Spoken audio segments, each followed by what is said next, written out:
Début février 2016, les unités militaires sénégalaises vont accueillir des forces d'opération spéciales de plus de 19 pays européens, américains et de 14 nations africaines pour une formation commune.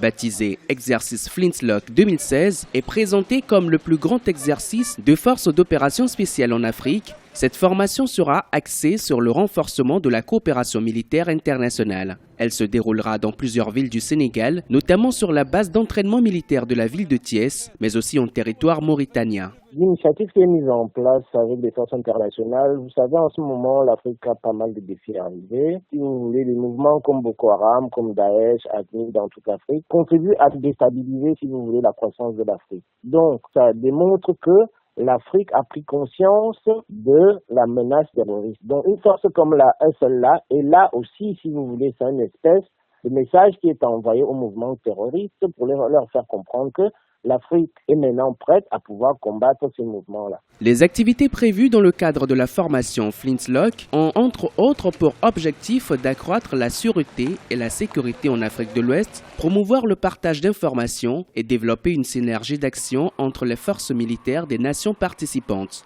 Avant le Sénégal, cet exercice avait été organisé en mars 2015 au Tchad, l'un des pays les plus engagés dans la lutte contre le terrorisme sur le continent. L'Afrique a besoin de ce traitement en amont là qui est très très important. Il faudrait par la suite doter des différentes forces africaines de moyens opérationnels sur le terrain. Tant que ces moyens-là ne sont pas en place, on pourra multiplier des assises comme celle de Dakar. Bon, de mon point de vue, ça ne donnera pas grand-chose, tout simplement. Pourquoi? Parce que tant que vous pouvez poser une stratégie en amont, tant que l'opérationnalité sur le terrain n'est pas vérifiée, bon, ça ne sert strictement à rien. Après 2005 et 2011, le Sénégal accueillera pour la troisième fois cette formation militaire à dimension internationale. Selon l'AFRICOM, commandement militaire américain pour l'Afrique, des exercices tels que le Flintlock sont un moyen d'augmenter les capacités des forces locales qui sont en première ligne dans la lutte contre le terrorisme.